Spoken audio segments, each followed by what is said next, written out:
Très bien. Eh ben, merci à toutes et tous d'être là ce soir pour cette petite conférence en ligne ou ce webinaire selon euh, comment on a envie de l'appeler. L'idée, c'est qu'on soit assez efficace, donc on ait quand même pas mal d'échanges. Mais en gros, Maxence va nous présenter un petit peu, d'abord dans un premier temps les retours de l'atelier du 25 novembre, donc ce qu'il a pu euh, analyser, il se présentera aussi. Donc Maxence bon, est compétent dans l'organisation justement de Living Lab. Et du coup, il a analysé tout ce qu'on avait fait à l'atelier du 25 novembre. Ensuite, on présentera un petit peu l'atelier du 26 juin qui est à venir. Et dans ces deux moments, on aura voilà, l'opportunité, une fois que Maxence aura fait une courte présentation, de discuter et de voir comment vous vous situez là-dessus. Et puis, on finira par un petit temps de questions-réponses sur le Living Lab en général. Parce que sûrement que c'est pas tout très clair pour tout le monde, c'est pas forcément tout très clair pour nous non plus. Donc, faut pas hésiter à nous poser des questions. Voilà. Ce qu'on fait, c'est que pour que tout le monde puisse s'exprimer correctement, chacun voilà, lève la main quand il veut s'exprimer ou s'exprime dans le chat. Alors, il y a une petite fonction nouvelle sur Zoom, mais qui marche pas chez tout le monde. Mais normalement, si vous levez la main comme ça, automatiquement, votre main va se lever. Voilà. C'est un petit gadget qui m'amuse. Ce sera à vous d'essayer le temps venu. Sinon, vous pouvez le faire manuellement. Voilà, Maxence, s'il n'y a pas de questions préalables, je te laisse la main. Oui, merci Raphaël. Bonjour à tous. Alors, je peux pas partager mon écran. Oui, excuse-moi. Euh, tu peux. Super, merci. Donc, on va faire assez court, hein. L'idée, c'est que ce soit plus interactif, mais il y a quelques slides pour présenter donc ce qu'on a déjà réalisé et puis les prochaines étapes. Euh, Tout d'abord, revenir sur ce qu'est un Living Lab forestier, donc pour tout le monde, hein, de façon très courte, mais donc on est sur une démarche d'innovation participative et collective, où l'objectif c'est de co-construire des solutions partagées, donc en réponse à des problèmes complexes. Donc pour ça, on va impliquer dans une démarche l'ensemble des parties prenantes concernées par, par un territoire. Donc, on a ce qu'on appelle un partenariat public-privé-population, donc à la fois les institutions publiques, à la fois des entreprises et à la fois les citoyens. Et puis, on va placer l'usager du territoire au cœur de la démarche. Donc, c'est ce qui définit un Living Lab. Donc, l'objectif du Living Lab forêt de montagne par lequel on est concerné, eh ben, c'est de structurer une gouvernance à long terme pour mettre en œuvre des actions co-construites sur vos territoires, donc partagées, adaptées, qui répondent à vos attentes dans on va dire, une grande thématique de forêt de montagne. Un des points importants sur lesquels on voulait revenir, c'est que les Living Labs, ça existe depuis bien longtemps dans beaucoup de secteurs, l'urbain, la santé, l'énergie. En forêt, c'est très très récent. Les premiers Living Labs forestiers, ça date de 2017-2018. Et ce qui a été développé jusqu'à présent, c'est plutôt des Living Labs sur le court terme, c'est-à-dire des Living Labs ce qu'on appelle en mode projet, où on va venir accompagner un projet ce qu'on appelle en mode projet Living Lab. Donc, c'est des projets de 6 mois, 8 mois, 10 mois, 1 an, 18 mois maximum. L'objectif et l'ambition du Living Lab Forêt de Montagne, c'est de structurer une gouvernance sur le long terme pour vraiment accompagner les projets, quelques projets du territoire en Living Lab, mais vraiment qu'il y ait une structuration multi-acteurs sur le long terme. Donc c'est une première pour la forêt. Au niveau international, hein, il y a beaucoup de modes projet, c'est-à-dire des Living Labs sur le court terme en forêt, mais sur le long terme, c'est un des premiers qui se structure en forêt. Donc ça, c'était pour introduire un peu notre discussion. Euh, pour faire un petit retour rapide sur l'atelier du 25 novembre, donc on a démarré justement cette structuration du Living Lab par esquisser une ambition, des ambitions collectives pour le Living Lab Forêt de Montagne. On a réuni environ 80 acteurs des territoires, alors avec beaucoup de typologies, hein, des chercheurs, des gestionnaires forestiers, des citoyens, des associations, des institutions publiques. Donc il y avait vraiment beaucoup de monde à cet atelier-là avec un format hybride. On avait des tables en présentiel d'environ 6-7 personnes et puis des réunions en visio d'environ, pareil, 6-7 personnes pour travailler. Donc, chaque table ou chaque réunion en visio a suivi la même méthodologie. pour, on va dire, identifier et proposer des ambitions pour le Living Lab Forêt de Montagne. Alors, on a regroupé les principales ambitions qui ont été que vous nous avez données en 6 grandes thématiques. Donc, une première ambition, c'est de proposer, mettre en œuvre au sein de ce Living Lab une gouvernance et une culture partagée. Où l'objectif, c'est vraiment de partager de la connaissance, partager de l'expérience, créer des socles communs de connaissances sur le sujet des forêts de montagne. Donc, c'est vraiment le premier point qui est ressorti. Deuxième point, c'est de faire une démarche qui soit opérationnelle. Donc, c'est ce qu'on va essayer de faire hein, tous ensemble, de la construire la plus, disons, collective possible, mais qu'elle soit la plus opérationnelle possible. Donc, c'est vraiment, vraiment l'objectif. Une thématique sur la gestion des risques naturels. Donc, il y a pas mal de personnes d'entre vous hein, qui nous ont dit que ils aimeraient bien avoir plus d'informations, de connaissances, de projets sur la gestion des risques en forêt de montagne et notamment sur un axe important sur la résilience des forêts. Quatrième bloc sur l'acculturation et diffusion des connaissances, et notamment la sensibilisation au changement climatique vers les citoyens. Donc, beaucoup de personnes nous ont dit qu'il y a besoin de transférer la connaissance auprès des citoyens des territoires pour une montée en compétences. Une grande thématique sur aussi ce qui est ressorti sur le maintien du paysage forestier, avec la préservation des fonctions écologiques, des services liés aux forêts de montagne sur le territoire. Et puis, un besoin aussi d'aide, d'outils d'aide à la décision, avec une acquisition de données qui soit plus collective. Et alors, c'était plutôt venu des personnes qui doivent prendre des décisions, avoir des données claires, robustes et des outils pour justement aider à la prise de décision sur le territoire. Donc, c'est voilà, les 6 principales ambitions qui ont été regroupées dans 6 thématiques qui sont ressorties. Et voilà, en bas, vous voyez d'autres ambitions sont remontées sur implication citoyenne, donc vraiment impliquer les citoyens dans notre projet de Living Lab, avoir une vision à long terme, valorisation de la filière locale ou encore des quelques points sur la gestion de l'équilibre forêt ongulé. Donc ça, c'est pour regrouper un petit peu et présenter les points saillants de l'atelier du 25 novembre. Ensuite, ce qu'on avait fait, c'est qu'on vous avait demandé de prioriser certaines ambitions. Ce qu'on a remarqué sur cet exercice-là, c'est que toutes les ambitions qui avaient été mentionnées par l'ensemble des participants ont été jugées importantes. Donc, c'est très bien parce que tous les sujets sont importants. Ce que ça montre, c'est que à un moment donné, on va devoir prendre des décisions ensemble pour prioriser certaines thématiques à travailler dans Living Lab parce qu'on ne pourra pas tout faire. Donc, on va devoir, hein, pour préfigurer, pour mettre en place ce Living Lab, à un moment donné, prendre des décisions. Donc, on réfléchit déjà à la suite, à des ateliers qui vont nous permettre justement d'écarter certaines ambitions, bien qu'elles soient intéressantes, mais peut-être par manque de moyens, manque de connaissances ou d'autres verrous, les mettre un petit peu de côté et peut-être se concentrer sur des ambitions, en tout cas, auxquelles on peut répondre dans un premier temps. Donc cet atelier, il a permis d'identifier donc des ambitions à la fois individuelles mais aussi collectives, et c'était ça qu'on cherchait. Il a permis d'esquisser aussi des premières discussions pour créer une dynamique collective avec de la transparence entre nous, de la confiance. C'est toujours très compliqué dans une démarche comme celle-là d'aller tout de suite vers des actions parce que tant qu'on n'a pas créé ce climat de confiance et de transparence à 80 personnes, c'est compliqué hein, sans se connaître de dire on va mettre tel projet en place ensemble. Donc on doit passer par ces phases de partage d'expérience, de connaissances, d'ambition pour aller plus loin par la suite. Donc voilà, dans un premier temps, je m'arrête là, hein, je fais assez court. On peut prendre déjà quelques questions, quelques remarques, si on a. Et puis après, on passera à la deuxième étape. Questions, remarques, réactions.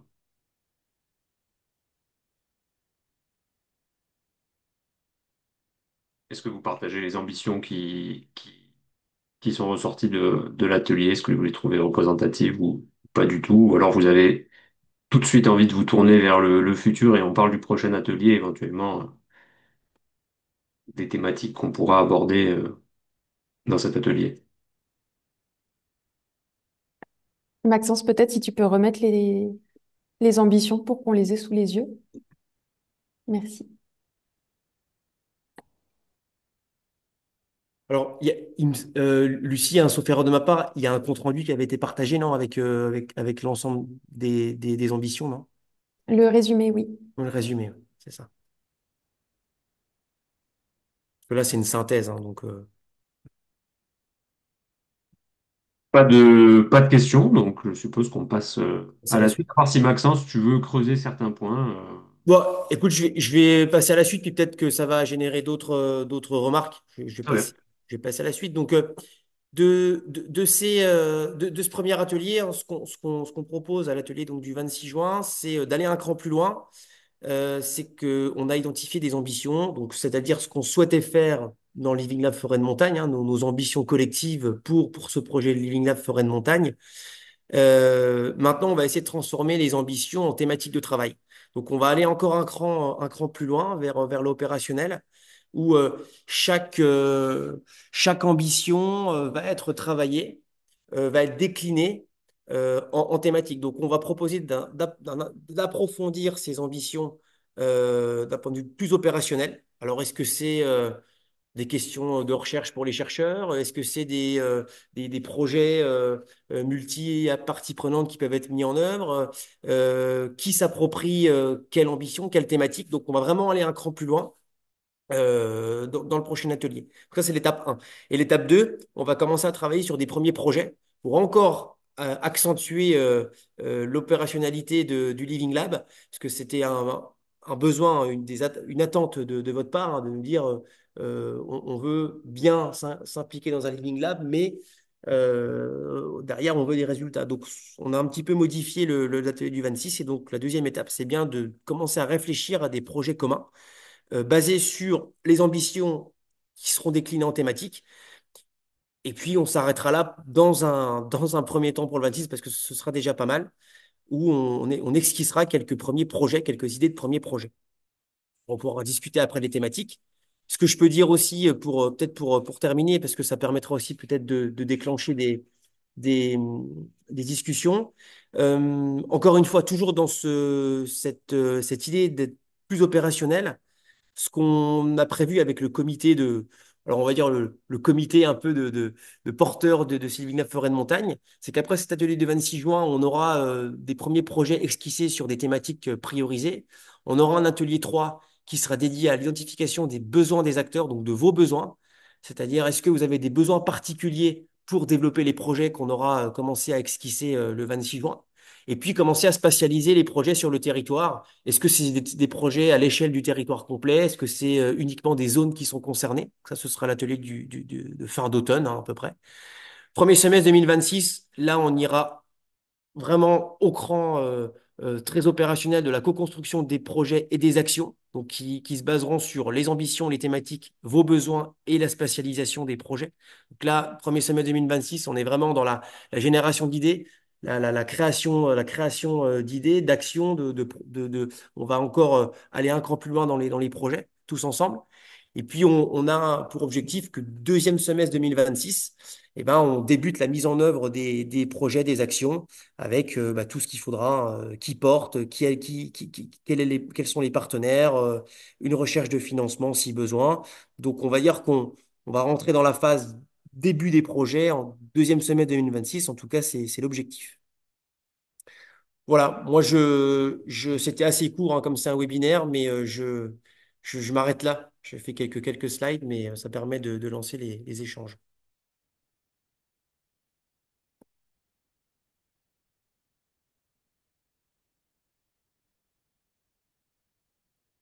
C'est pas moi qui vais, comme ça, il n'y a pas que moi qui parle.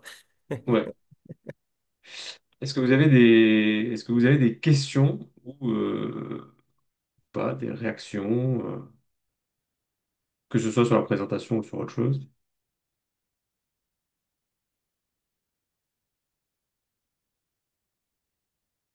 Après, on peut même aborder des points sur ce que c'est un Living Lab aussi, ou comment ça marche, comment ça fonctionne.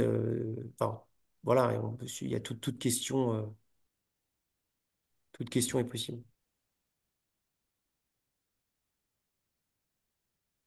Ah, bonne question. Pourquoi c'est si long entre les réunions?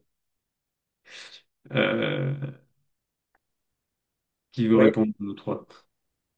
Bah, Je sais pas, peut-être Vas-y. Lucie. Moi, je peux, moi, j'ai une réponse, mais peut-être Lucie, tu es peut-être la mieux placée pour répondre. Sinon, moi, je peux répondre.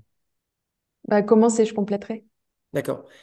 Euh, alors, ça a été normalement, effectivement, je sais pas qui a posé la question, mais c'est une bonne question. Normalement, c'est pas aussi long entre les réunions.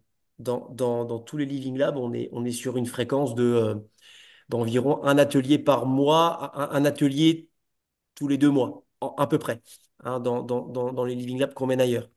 Là, dans ce Living Lab Forêt de Montagne, moi, c'est un avis très extérieur, hein. Moi, c'est vraiment, je suis pas du tout du territoire. Moi, je suis spécialiste sur les Living Labs. Euh, il y a besoin de se structurer. Donc, il y a besoin que le comité portage du Living Lab se structure déjà entre nous, parce qu'on est une dizaine à peu près de personnes, 10 15 personnes. Donc, c'est aussi des personnes qui travaillent, qui ont des fonctions, etc., et qui n'ont pas forcément du temps à dédier pour le Living Lab, en tout cas du temps, assez de temps. Et puis on nous avait demandé aussi, les acteurs, alors peut-être pas tout le monde, d'avoir des réunions, des ateliers assez espacés pour pas que ça prenne trop de temps. Donc il me semble que de mémoire, mais ça je pense que Lucie pourra compléter, la demande des acteurs, c'était d'avoir 2 à 3 ateliers par an. Voilà. Mais effectivement, c'est pas ce qu'on retrouve d'habitude. D'habitude, on est plus sur un atelier tous les 6 8 semaines. Voilà. Moi, c'est ma vision. Je sais pas, Lucie, si tu veux compléter. Et je peux dire un petit peu, et Raphaël pourra compléter également. C'est vrai que il nous avait été demandé de ne pas faire trop de réunions. Donc, on a pris ça en compte.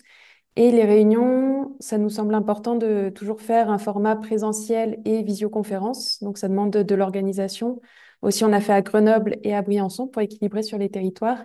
Et après, c'est la problématique, on n'a pas de financement dédié pour le Living Lab, donc on met toute notre bonne volonté, tout notre temps disponible, notre énergie. Mais comme on n'a pas de temps de travail dédié à ça, ça nous limite quand même. Et Raphaël, si tu veux compléter aussi. Ouais, ouais, tout à fait. Bah, effectivement, il y a tout ça. Après, ça ne veut pas dire que le rythme des réunions plus spécifiques, quand on aura déterminé des projets, en fait, au sein des projets, sera plus fréquent, mais ne concernera pas l'intégralité de la communauté Living Lab, mais juste les personnes qui souhaiteront s'y impliquer. Et je pense que on va en parler un petit peu plus ensuite sur les thématiques à aborder, parce que nous, côté recherche, on a voilà, des thématiques que l'on va traiter d'un point de vue recherche et dans lequel on aimerait construire en fait une partie de la réflexion avec le Living Lab, mais ça j'en reparlerai après. Donc on peut imaginer qu'une fois la phase de co-construction passée, euh, donc on resterait sur un rythme d'atelier plus global comme ça, assez espacé, mais que l'activité du Living Lab par ces projets, du coup organisés en petits groupes spécifiques, sera elle plus, comment dire, plus intense.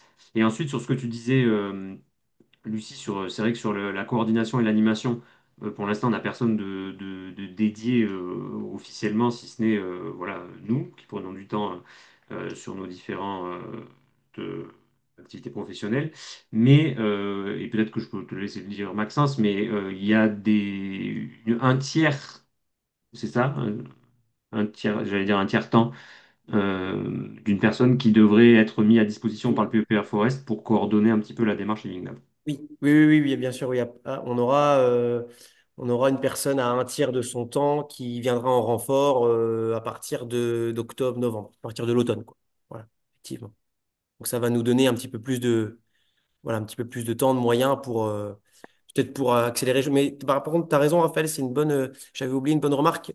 On est en train de tout construire, donc effectivement, il y aura peut-être des sessions avec tout le monde, peut-être 2 3 fois par an. Mais effectivement, les projets plus ciblés seront. Il y aura des réunions plus régulières en fonction de l'avancée, de la disponibilité des personnes impliquées, effectivement. Mathieu, vas-y. Oui, merci pour cette synthèse. Déjà, moi, j'étais pas aux ateliers, donc c'est très utile. Je serai pas non plus au prochain d'ailleurs, donc j'espère qu'il y aura d'autres synthèses comme ça. C'est très bien pour suivre un peu l'avancée. Je crois que c'est Maxence qui proposait de décrire un peu le Living Lab, et je crois que c'est Raphaël en introduction. Tu disais que c'est pas toujours très clair, la définition de ce que c'est qu'un Living Lab, et même pour vous. Et effectivement, moi-même, je suis impliqué un petit peu de loin, mais je suis impliqué depuis longtemps dans ce Living Lab. Et bon, j'ai pas une définition très claire. Donc, je voulais savoir si via les ateliers, vous avez réussi à converger avec justement avec tout ce groupe d'acteurs plus large vers une définition qui moi, de ce que je comprends, mais je suis pas expert, c'est la définition, elle est variable en fait en fonction des groupes, et puis elle dépend des objectifs des gens qui le composent. Et du coup, est-ce que ces premiers ateliers déjà ont permis de clarifier où est-ce qu'on n'en est pas encore là, quoi. Et si oui, est-ce que vous pouvez en parler un peu? Alors, peut-être l'objectif de cet après-midi, c'était pas de faire un exposé sur les Living Labs, mais donc moi, ce que je peux dire sur les Living Labs, c'est que donc ça fait 7-8 ans que je travaille dessus. Il y a les Living Labs, c'est un concept de recherche-action où entre chaque secteur, on a des critères et des déterminants communs. Ça veut dire que vous allez retrouver dans chaque secteur, que ce soit l'urbain, la santé, la forêt, l'agronomie, l'agriculture, il va y avoir des déterminants communs qui sont issus de deux théories, l'innovation ouverte et l'innovation par les usages. Donc, ces deux théories qui sont les fondements du Living Lab permettent d'avoir des caractéristiques et des déterminants communs entre tous les Living Labs. Ça c'est une base scientifique rigoureuse des Living Labs. Après, effectivement, chaque secteur a ses spécificités. Ça, c'est clair. Euh, D'ailleurs, il y a ce qu'on appelle à chaque fois des typologies de Living Lab qui se sont mis en place, les Urban Living Lab, les Agro Living Lab. Là, on est en train de travailler sur les Forest Living Lab. Donc, on voit que chaque secteur, une fois qu'il y a la base commune de ses caractéristiques et ses déterminants, pour y revenir plus tard dessus, on a des spécificités par secteur. Et après, dans les secteurs, ce qu'on s'aperçoit, c'est que en fonction effectivement des territoires et des spécificités territoriales et des besoins des acteurs, on va adopter une méthode différente sur les territoires. Mais cette méthode, à chaque fois, elle va se baser sur la base de caractéristiques et déterminants communs. Mais en effet, chaque Living Lab est adapté à chaque territoire et à chaque besoin des acteurs, mais doit respecter les caractéristiques et déterminants pour bien justifier que c'est un living lab. Parce que sinon, c'est autre chose, c'est pas un living lab. Donc Ouais, voilà un d'accord. peu comment ça se présente, quoi. Sachant qu'il y a un enjeu quand même sur le Living Lab Forêt de Montagne, c'est qu'on est quand même on a une structure originale où on va avoir des sites plus autour comment dire, du Grand Briançonnais et d'autres autour de Grenoble, avec des dynamiques internes qui sont déjà différentes de base, une dynamique plus associative côté Grand Briançonnais, plus institutionnelle euh, de l'autre du côté grenoblois. Donc peut-être que même à l'intérieur, ce sera un petit peu, je suppose, la géométrie variable plutôt. Il y a une question d'Anaël Fayolle. Quelles sont les structures porteuses? Lucie, peut-être que tu... Les structures porteuses, donc il y a côté recherche l'INRAE, l'Université Grenoble-Alpes, AgroParisTech, euh, principalement, c'est ça, Raphaël? Oui, l'association Forêt Et Alpine aussi. voilà, et côté société, on a l'association Forêt Alpine qui rassemble les acteurs, plutôt côté Hautes-Alpes. Voilà, mais après, c'est plutôt... Nous, on est dans l'organisation de la co-construction. Oui, on travaille plutôt sur l'organisation que la décision, on souhaite qu'elle soit prise collectivement grâce au processus. Et c'est pour ça qu'on avait sollicité aussi cet accompagnement pour que le processus de co-construction soit bien respecté par des personnes compétentes.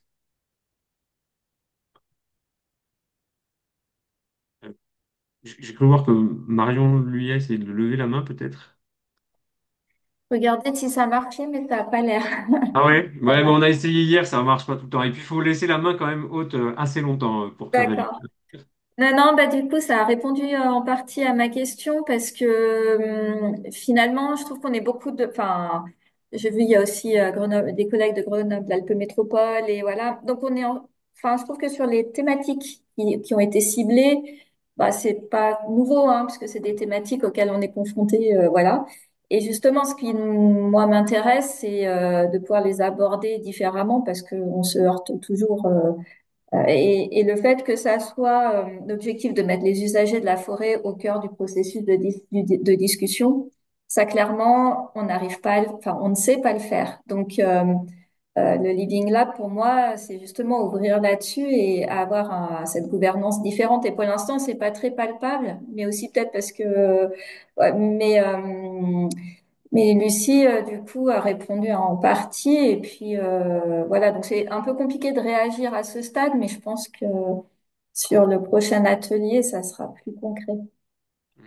J'avoue que sur la mobilisation, vous l'avez sûrement ressenti, mais nous on le ressent aussi. Effectivement, c'est pas forcément facile de mobiliser, et nous on aimerait en fait qu'il y ait peut-être plus, comment dire, d'institutions porteuses, ou en tout cas de personnes, notamment côté, enfin hors de la recherche, dans le comité d'organisation, qu'on n'a pas encore complètement nommé ni arrêté.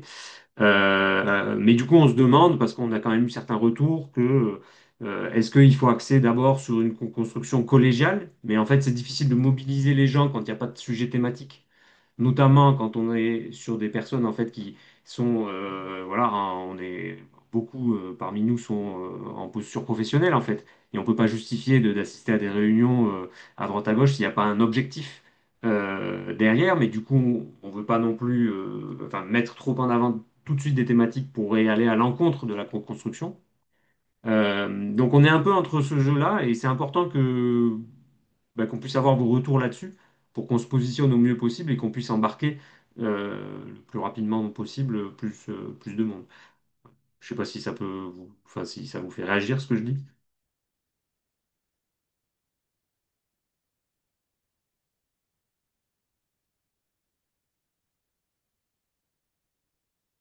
Ouais, Oui, moi je vais Anaël, parler vas-y. peut-être au nom des communes forestières et en tout cas dans mon ressenti, j'ai l'impression que ça reste quelque chose enfin, qui a encore pas mal côté recherche, d'où justement ma question sur quelles sont les structures porteuses, donc c'est super.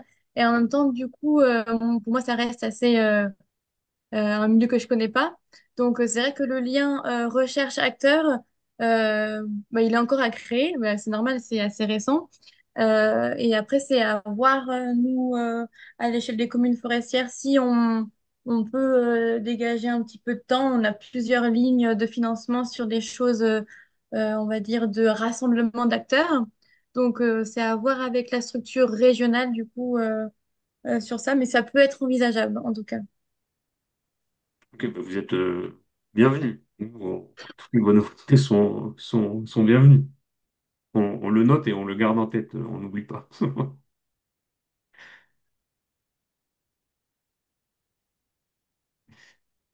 Euh, Peut-être que s'il n'y a pas, il y a pas d'autres. Comment identifiez-vous les acteurs potentiels? Je crois qu'on contacte plus ou moins toute la diversité d'acteurs. En tout cas, on essaye. Et bah, côté Hautes-Alpes, ça s'est fait par aussi la création de l'association Forêt Alpine qui déjà cherchait à associer citoyens, acteurs du territoire et acteurs scientifiques. Donc on allait à la rencontre des citoyens, des acteurs professionnels aussi, pour échanger avec eux par des rencontres en présentiel, des échanges ou en visioconférence quand les personnes ne sont pas sur place. Et là, pour le Living Lab, on est dans cette continuité de contacter par mail, mais on sent qu'il y a vraiment ce besoin de se rencontrer, d'échanger directement, parce que sinon, on comprend pas forcément ce que c'est un Living Lab, donc il faut en parler, et c'est pour ça qu'on cherche à faire des rencontres en présentiel aussi. Oui, comment dire, pour être tout à fait honnête, on a mis tout notre carnet d'adresses dans une liste, et c'est devenu la liste à laquelle on envoie les informations du Living Lab, quoi. Donc, si vous avez des personnes que vous pensez qui pourraient être intéressées par la démarche et pertinente, on est d'ailleurs preneur. Je veux dire, c'est pas la liste à laquelle on envoie les mails, elle n'est pas fermée en fait. Et si vous voulez rajouter des personnes dans la boucle, nous, on est tout à fait preneur. Mm. N'hésitez pas, on a eu plusieurs retours comme ça de personnes qui nous disaient ah, bah, je pense qu'un tel ou un tel pourrait être intéressé, donc on échange avec cette personne. Après, vous pouvez évidemment quitter quand vous souhaitez cette liste de diffusion si jamais il y a des évolutions de votre côté. Et après, c'est le bouche à oreille, vraiment d'en parler autour de soi parce que c'est comme ça que ça fonctionne bien aussi, on comprend mieux la démarche et ça permet aussi d'avoir, je pense, cette relation enfin, de confiance et d'avoir la compréhension associée à cette démarche participative. Et puis certains acteurs, par exemple, les mails, c'est vraiment pas le réseau préféré parce qu'on reçoit beaucoup de mails, donc d'en discuter, de mieux comprendre, ça fonctionne mieux.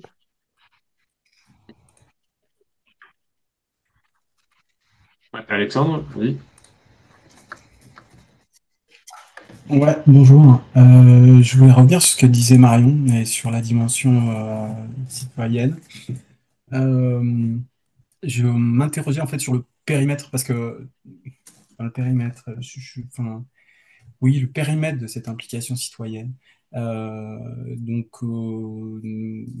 Grésivaudan, la métropole sont des territoires quand même, enfin, certes très forestiers, mais aussi très urbanisés, avec une forte population. Là, tu viens de parler de la mise à disposition de votre carnet d'adresses de tous les acteurs du monde forestier, mais il faut en sortir, quoi, justement. Et d'un point de vue méthodo, comment est-ce que vous envisagez, ou tout du moins on peut travailler pour se raccrocher à des dispositifs d'enquête assez larges dans laquelle on viendrait mettre la thématique forestière pour justement avoir des retours citoyens les plus larges possibles et pas que ceux qui y vont déjà et ceux qui en parlent déjà et ceux qui la connaissent déjà, voilà. Et à partir de laquelle on risque peut-être de tourner en boucle.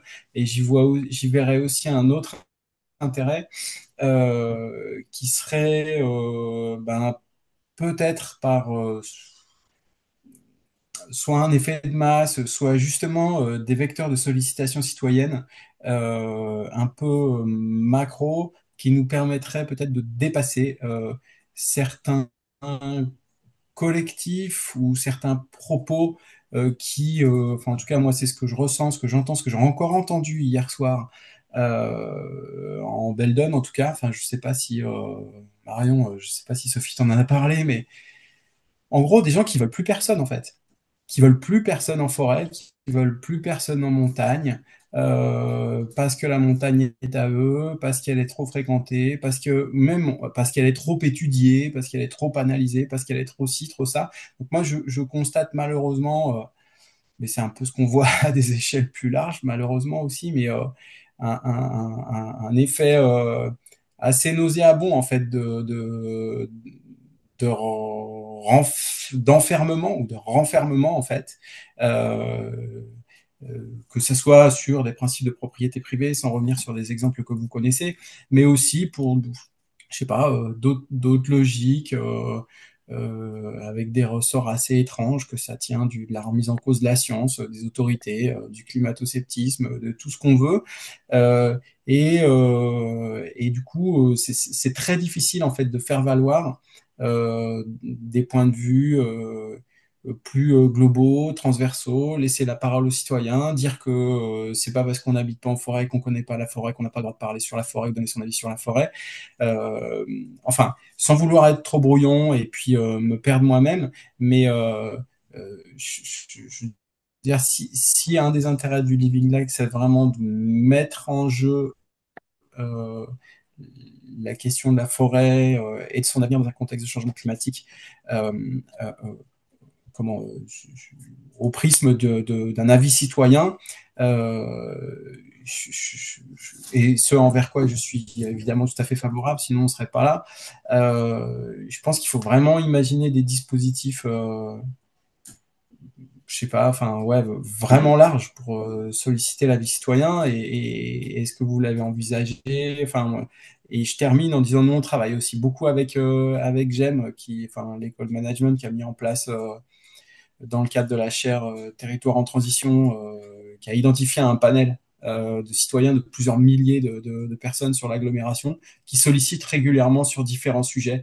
Ils les ont sollicités déjà les années précédentes, que ce soit sur des questions de transition alimentaire, que ce soit sur des questions de chaleur urbaine, qu'est-ce que vous allez faire quand il fera 45, 50 degrés, etc., etc. Voilà. Donc ça, c'est des dispositifs qu'on peut mobiliser et qui nous permettraient de sortir de ce réseau forestier, sylvicole, euh, pour véritablement prendre de la matière et de la vie citoyen. Ah, désolé si j'étais un peu trop long et finalement confus. Non, c'était pas confus. Lucie, je te laisse rebondir après. Je pense qu'effectivement, c'est l'enjeu. Je te dirais pas que. Alors déjà, je connaissais pas enfin le panel là de GEM, mais effectivement, je pense que y avoir recours ou avoir recours à un outil similaire semble tout à fait pertinent, notamment dans les moyens que le PEPR Forest va mettre en marge du Living Lab, où on va avoir plusieurs thèses sur la question du renouvellement forestier, mais un renouvellement qu'on essaiera de prendre un peu sur le temps long, avec des recherches d'abord sur l'histoire et l'évolution des paysages, et ensuite essayer de voir, en prenant en compte ben voilà, comment ces forêts ont évolué, parce qu'on les voit souvent comme statiques, alors que c'est pas du tout le cas à l'échelle historique, essayer de repenser voilà, de nouvelles pratiques pour le futur, mais en prenant en compte l'impact que ça peut avoir, que ces visions-là peuvent avoir sur le renouvellement forestier d'un point de vue très technique, mais aussi en termes de choix politiques, et sur l'évolution des paysages, quelque chose qui du coup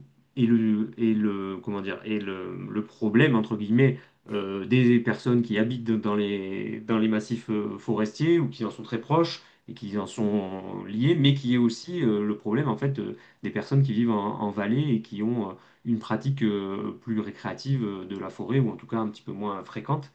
Euh, donc voilà. Après, dire qu'on a une solution à ça, ce serait mentir. Mais je pense qu'on peut l'inscrire comme un des enjeux principaux et une des thématiques en fait du Living Lab.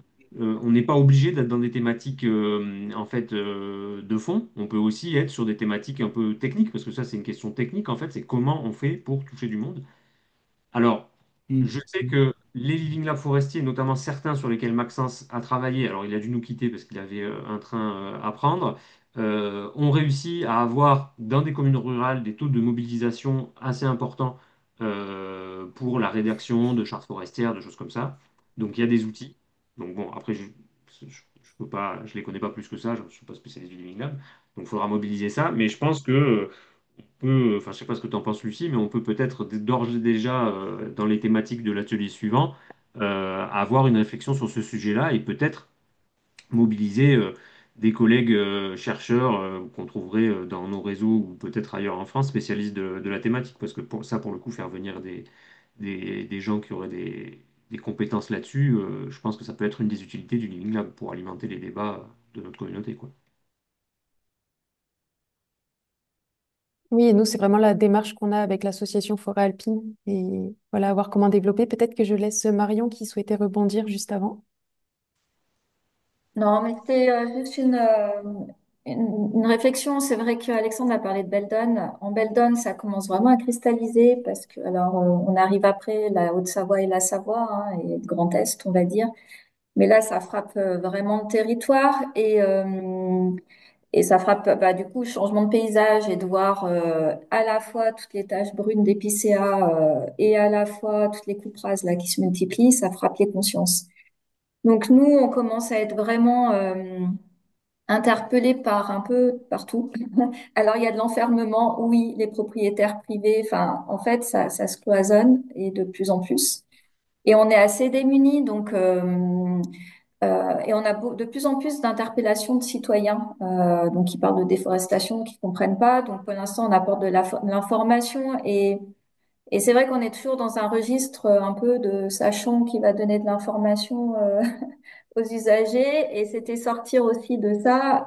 Après, du coup, je me dis en vous écoutant, à la limite, avec à la fois avec la réponse qu'on leur apporte, on a construit un peu un message sur bah voilà ce qui se passe, la crise sanitaire, qu'est-ce que ça veut dire, et puis l'arrêté de lutte contre le scolite, et puis la réglementation sur les coupes rases, en gros. Enfin voilà, parce que on sait pas trop aller plus loin à ce stade, mais à la limite, on pourrait leur proposer, hein, participer à une co-construction sur ces questions-là, parce que finalement, on se retrouve, on n'est pas du tout sachant, encore moins sur ces questions-là, et qu'ils sont bienvenus, effectivement. Après, nous, du coup, mais je crois on en reparlera parce que, il y a le séminaire de septembre, enfin, voilà. Mais les communes aussi nous ont dit qu'elles étaient assez. Donc, on a essayé. Là, on va lancer un panneau sur les coupes sanitaires à mettre au niveau des parcelles qui sont coupées. Ça a été beaucoup d'échanges avec l'interprofession aussi, qui avait peur que ça enfin voilà, donc le travail autour de ce panneau, ça a beaucoup questionné et je me dis aussi que la graphiste qui a travaillé, elle a fait aussi du dessin. Elle y connaissait rien et ça l'a assez passionnée. Et je pense que c'est des gens aussi qu'on peut peut-être mettre autour de la table parce que finalement, ils se retrouvent dans une. Alors là, c'est de la communication, hein, c'est pas de la concertation, mais aller chercher un petit peu sur quel levier on va communiquer, c'est aussi une partie de d'interpellation sur ce qui se passe autour et sur ce que ça peut générer, soit en conflit, soit au fait de calmer un petit peu les choses ou pas. Donc nous, on va observer là aussi ce que ça va donner, ces panneaux, si c'est positif ou pas au final.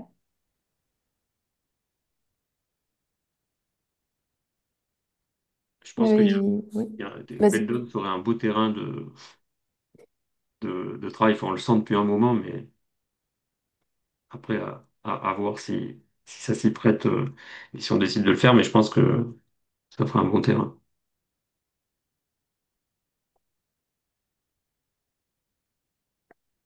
Oui, je m'étais dans la discussion parce qu'on s'est posé ces questions-là aussi et de comment faire. Donc pour l'instant, on fait à petits pas par des actions. Avec des enquêtes et on a Roland qui est présent aujourd'hui et qui justement réalise des enquêtes, qui va chercher cette diversité d'acteurs et quelles sont leurs attentes, leurs besoins, comment ils voient les choses eux et justement pour pas rester avec nos positions, comment nous on voit les choses, mais de toujours être remis en question. Je ne sais pas si Roland souhaite partager un petit peu son travail. Nous, on est dans un contexte différent avec des forêts publiques et communales, mais justement, on souhaitait aussi s'inscrire dans ce contexte-là. Et on comprend bien que c'est pas le cas partout. Roland, oui, si tu souhaites partager, je pense que enfin, nous, je trouve que c'est vraiment intéressant d'avoir ses retours et en fait, on est tout le temps remis en question par son travail.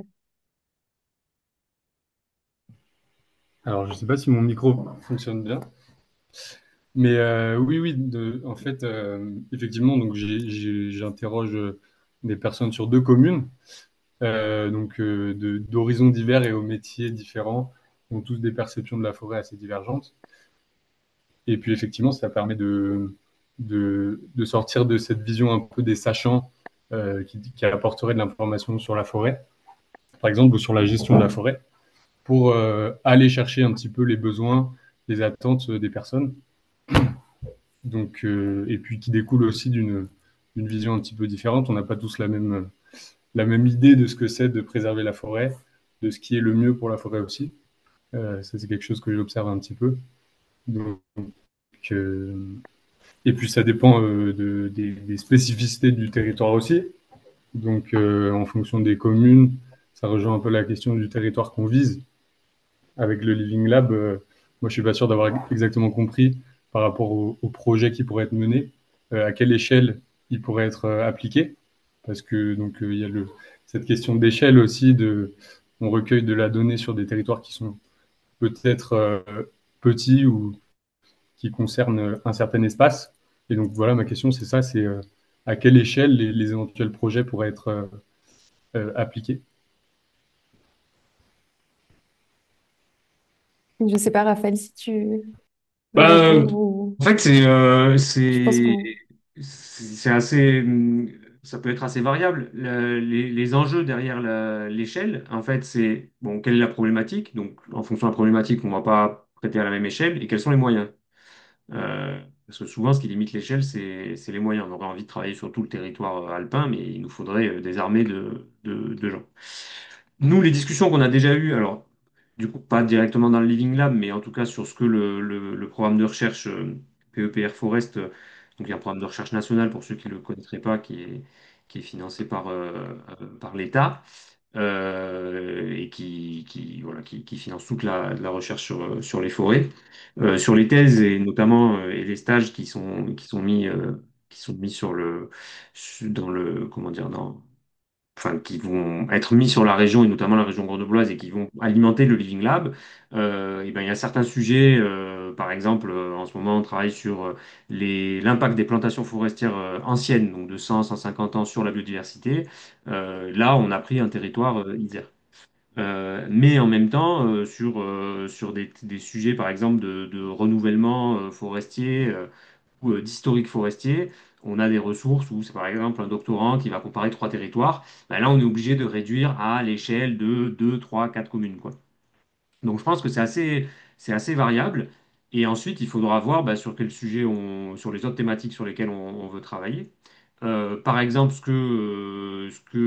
que soulignaient Marion et Alexandre, je pense que bah, c'est un sujet qui va par exemple concerner très fortement en ce moment un massif entier, Beldon, ou en tout cas dans sa partie sud. La manière de le traiter, je pense que on peut le prendre à l'échelle du massif et avoir des cas d'études plus spécifiques. Typiquement, sur ces questions-là, on a cité la question du scolite, des coupes rases. Il y a aussi des problèmes de différence de propriété qui ne sont pas forcément compris. On peut trouver un exemple assez fort qui caractérise bien une de ces problématiques et l'utiliser. Je pense que quand même, il faudra cibler parce que pour l'instant, on n'est pas sur un Living Lab avec ressources limitées. Et je ne suis pas sûr que ça arrive, même si on a tout à fait espoir que les ressources soient beaucoup moins limitées qu'elles le sont aujourd'hui à l'avenir. Hmm. Euh, mais donc voilà. Ok, merci pour cette réponse. Et juste une petite question un peu peut-être bête, mais pour réussir peut-être à mieux me projeter, est-ce qu'on a une idée du type de projet qui pourrait être lancé ou est-ce on n'en est pas là, mais par rapport aux autres Living Labs sur les forêts qui ont pu exister, même si c'était des projets qui visaient enfin, qui se faisaient sur un temps plus court, enfin à plus court terme, est-ce qu'on a déjà une idée du type de projet qui pourrait être lancé et sur quelle thématique? Hmm. Alors, je sais pas, Lucie, tu veux répondre ou j'y vais? Non, j'ai pas les informations, moi, dans le Ok, détail ok. des Bah, autres. j'ai pas les informations dans le Ok. détail non plus, même, enfin, c'est même pas dans le détail. C'est qu'en termes de projet, je sais ce qui a pu se faire. Je suis pas un spécialiste, mais je sais que par exemple, il y a des Living Labs qui ont eu des utilisations très simples, c'est-à-dire renouveler un aménagement forestier d'une forêt domaniale. Euh, mais là, l'idée, c'était de le faire plus en concertation. Donc, plutôt que de le faire juste le technicien de la forêt et l'aménagiste de l'ONF et la commune, eh ben, on crée un Living Lab. Nous, vraisemblablement, on ne s'oriente pas forcément sur ce genre de problématiques aussi concrètes, localisées et réglementaires. Euh, donc les projets, ça peut être vraiment du tout ou rien, en fait, et ça, c'est vraiment à nous de décider. Ce sur quoi on peut être un petit peu plus clair pour l'instant, c'est les thématiques. Euh, et ensuite, sur les projets, ben, alors du coup, je vois Chloé, que Chloé dit que voilà, ça aiderait à se projeter. Effectivement, ça aiderait à se projeter d'avoir des projets un petit peu plus clairs. Là, je pense il y a une chose à interroger, c'est que jusqu'à maintenant, nous, on s'est dit qu'on ne pouvait pas arriver tout de suite trop fort avec nos projets, parce que ça freinerait la co-construction. Mais on se rend compte que euh, par des retours officieux que du côté, enfin que hors du comité d'organisation, il y a une vraie difficulté à se projeter et à savoir où on va et qu'est-ce qu'on fait. Donc peut-être qu'une des questions à se poser, et peut-être on peut le mettre à l'ordre du jour du prochain atelier, c'est est-ce que la marche à suivre, c'est on essaie de créer des projets ensemble de zéro à partir d'ateliers, ou est-ce que les gens arrivent à un atelier déjà avec un projet, que ce soit du côté recherche ou du côté acteur, ça ne change rien. Et on regarde tous ensemble si on peut le traiter et si une partie de la communauté est intéressée à travailler là-dessus, on avance sur ce projet-là. Peut-être que ce serait plus simple. Euh, je sais pas ce que tu en penses, Lucie. Non, mais je pense que tu as bien résumé parce que justement, on essaye de faire au mieux dans cette co-construction, donc de ne pas s'imposer, par exemple, de laisser ouvert et d'avoir une gouvernance partagée, de tendre vers ça. Et effectivement, plusieurs personnes nous disent, mais on veut des projets concrets, on a besoin de ça aussi pour avancer. Donc ça peut être aussi de les mettre en avant ou d'autres projets qui sont déjà en cours. Donc effectivement, ça peut être travaillé lors du prochain atelier, donc le 26 juin. Sachant que pour le moment, des projets concrets que nous, on peut avancer, bah, c'est les thématiques de recherche sur lesquelles on a prévu de travailler en dehors du Living Lab, mais dont on aimerait pouvoir bénéficier de la dynamique du Living Lab pour alimenter, notamment sur ces réflexions prospectives. L'idée, là, c'est voilà, de réfléchir au futur et de comment on peut adapter nos pratiques dans le futur. Et ça, il faut le faire de manière co-construite. Donc c'est des questions prospectives sur le renouvellement forestier et l'évolution des paysages. Donc ça, on le sait, c'est quelque chose qui est financé et qui que le Living Lab s'en saisisse ou pas, devra arriver d'un point de vue recherche. Donc ça, on peut tout à fait le faire. Il y a un autre projet voilà, sur le renouvellement forestier un petit peu plus technique, notamment voilà, sur les questions d'impact des plantations, etc. Donc pareil, ça c'est des choses qu'on peut mettre dans le pot commun. Mais à part ça, on n'a pas de projet à proprement parler qui soit créé à l'heure actuelle. Mais en tout cas, on prend bien le signal que ça pourrait aider. Et donc, du coup, il faut qu'on trouve un moyen d'avoir des projets plus concrets, euh, tout en gardant l'aspect co-construction. Et c'est vraiment cette démarche, je pense, d'apprendre et de progresser au fur et à mesure. Et je crois que toutes les semaines, on apprend en tout cas dans ce processus.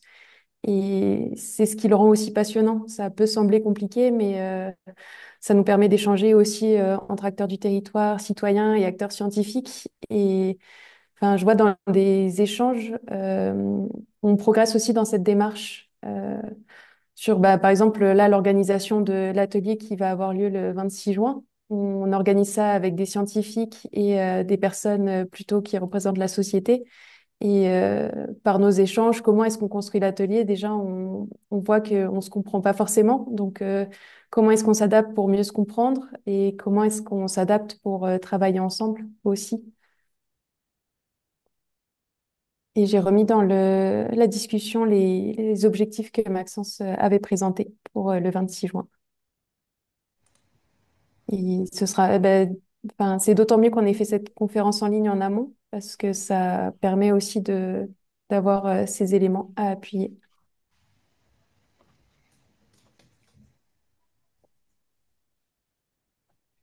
Pardon, je me permets de rebondir à nouveau, alors, dans une minute.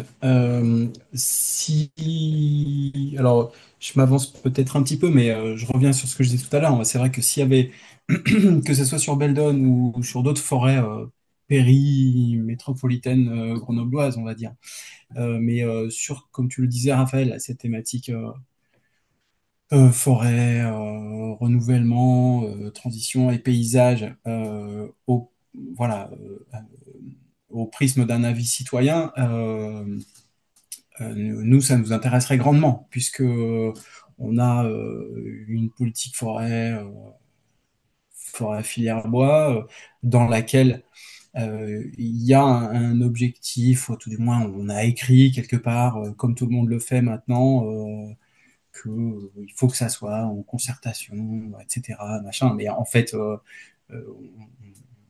le petit monde de la forêt et du bois se connaît très bien. Et jusque-là, il a quand même beaucoup travaillé dans un entre-soi très, très productif et très pertinent, que je ne remets pas en cause. Mais du coup, pour moi, enfin, si on faisait plus que simplement dire il faudrait avoir l'avis des gens sur l'avenir de la forêt, faire plutôt que de se limiter à dire, moi je suis totalement preneur. Et à l'intérieur de ça, enfin, j'y vois une question dans la question, c'est et je le dis peut-être volontairement de façon un peu euh, provocante ou très basique, mais comment on va faire en fait? Qu'est-ce qu'on demande? Concrètement, qu'est-ce qu'on demande? On l'a jamais fait en fait. Et on se dit que si on dit aux gens, voilà, qu'est-ce que vous voulez pour la forêt, enfin, en même temps, c'est pas qu'on ne le sait pas, mais enfin, on peut avoir parfois quelques indices. C'est sûr que si on demande un peu platement l'avis aux gens, ils vont dire, bah voilà, enfin, en tout cas, souvent, l'avis d'urbain, nous, on le voit très bien quand on organise des coupes par as, mais même de la coupe sélective et de la coupe très durable, il y a souvent de l'opposition et de l'incompréhension. Donc, si on demande très platement aux gens qu'est-ce que vous voulez pour l'avenir de la forêt, ils vont dire bah, qu'on n'y touche pas. Or, on sait que c'est pas la meilleure solution pour tout un tas de raisons. Donc, pour moi, il y a quand même un vrai enjeu sur cette question citoyenne. C'est déjà la mettre en œuvre et puis aussi savoir mais comment on fait en fait. Qu'est-ce qu'on veut savoir? Quel est le registre de questionnement, d'interrogation citoyenne par rapport à un objet qui a toujours été produit, géré, euh, par un cercle d'experts scientifiques, techniques, propriétaires ou autres. Donc, rien que pour ça, moi, je trouve que j'enfonce un peu le clou hein, sur cette dimension citoyenne. Je pense qu'il y a véritablement à faire, quoi. Peut-être que enfin, je trouve ça très intéressant et c'est vrai que côté Forêt Alpine, on a été pas mal dans le faire justement pour être dans l'action plutôt que dans la projection aussi, pour apprendre et progresser en ce sens. Et on a commencé le projet Forêt commune sur les forêts communales en 2022, qui est financé par la Fondation de France pour travailler sur les communs. Et on a travaillé maintenant, on est à 4 forêts communales. Au début, on en avait 2. Et comme il y a de l'intérêt, on est à 4 dans le cadre de renouvellement d'aménagement. Donc, pour questionner les citoyens, pour que ce soit plus ouvert. Et une autre forêt communale qui a son renouvellement d'aménagement en 2029, mais qui soit déjà anticipé de plus inclure les citoyens, que ce soit plus ouvert. Donc, enfin, ce serait compliqué là de résumer en très peu de temps, mais en tout cas, ça fonctionne très bien. On a des bons retours et une volonté de continuer en ce sens. Il y a Émilie Arnoux, c'est comme une forestière qui travaille dans les Hautes-Alpes et dans le 04 aussi. Et je pense qu'on apprend beaucoup et il y a pas mal de choses qui se font. Donc, et on est intéressé justement de voir sur d'autres territoires aussi progresser et être dans cette action, effectivement. Mais ben, très bien, non, non, mais Mm. ça nous intéresse aussi beaucoup de voir ce qui a été fait. Mm. Je vous ai mis en lien un projet qui a été porté par la 27e région qui s'appelle Tronc commun, auquel on a été associé et dont on, à l'origine, devait être un partenaire assez important. Donc la 27e région, c'est une association qui fait de l'accompagnement de collectivités sur des sujets plutôt liés à la prospective territoriale. Et ils ont beaucoup travaillé la question des communs, justement. Et l'idée, c'était un peu d'appliquer ce concept ou les réflexions autour du concept des communs euh, sur la forêt. Et en fait, on n'y est pas allé parce qu'on n'a pas réussi à convaincre parce que nos partenaires locaux, la question des communs, c'était compliqué, quoi. Mettre dans la même phrase forêt et commun, enfin voilà, localement, c'est très compliqué, quoi. Voilà, pour des sujets que j'ai déjà évoqués tout à l'heure, que Marion a évoqué tout à l'heure. Et du coup, voilà, on a suivi ce projet sans être particulièrement très foncièrement partenaires, mais ils ont fait des choses intéressantes. Je vous invite à regarder leur production. Euh, oui, oui, moi je suis très preneur de voir comment vous avez mis ça en route, faire un projet forêt commune. Bon, après, comme tu le disais, hein, nous on a quand même une structure de propriété qui est différente des Hautes-Alpes et du coup ça change beaucoup la donne quand même.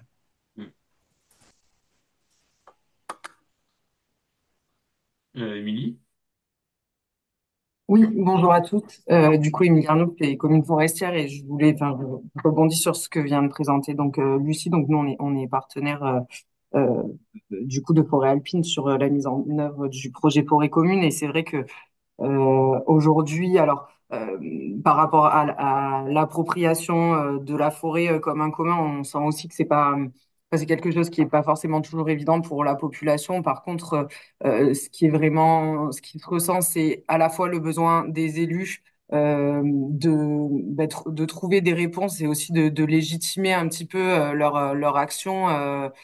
Auprès de la population, ou en tout cas de comprendre les besoins de la population, puisque en tant que usager de la forêt, la population, mais également l'ensemble des usagers. Et il y a également, enfin, on voit bien que c'était un projet qui était déployé sur 2 communes au départ, et aujourd'hui, en fait, il y a un engouement quand même qui a eu lieu dans le département. En fait, ce qui ressort essentiellement, c'est de la part des élus, c'est un besoin aussi d'informer la population, et de la part de la population, c'est aussi un besoin d'être informé et de comprendre, parce que je pense que c'est vraiment enfin, on sent qu'il y a un manque de compréhension sur la partie de la gestion forestière, et voilà, enfin, ce sont des sujets qui, je pense, au vu des enjeux qui montant, enfin, du changement climatique et autres, hein, mais c'est quelque chose qui se fera de plus en plus sentir. Alors, tout en ayant une nécessité de laisser aussi quelque chose d'ouvert, parce que je pense que chaque commune ne s'approprie pas la démarche de la même manière. Et ça tout dépend aussi de leur de la politique qu'ils mènent aussi sur leur forêt, mais finalement si aujourd'hui la difficulté c'est un petit peu de mobiliser la population, on sent bien que les personnes qui ont compris la démarche, ils voient un réel intérêt. Très bien. Peut-être qu'il faudra Merci avoir beaucoup, Indy. le 26. Est-ce qu'il y a d'autres questions, réactions, ou est-ce qu'on est bon? Il y a déjà pas mal de personnes qui sont parties. On est dans le timing, et donc s'il n'y a pas forcément d'autres questions, on peut le clôturer là. Merci pour les ressources. Merci Alexandre. Euh, Pas d'autres questions? Très bien, bah merci. Ouais. Alexandre, tu as ouvert ton... Non, rien. Ouais, non. Tout va bien. Merci. C'était pour dire au revoir et merci. Ok, d'accord. Bah, merci. Merci beaucoup en tout cas d'avoir été là, et nous ça nous aide, ça va nous aider à mieux profiler l'atelier du 26. Merci beaucoup. Merci. Merci. Au Bonne revoir. soirée, au revoir. Merci, au revoir. Merci beaucoup.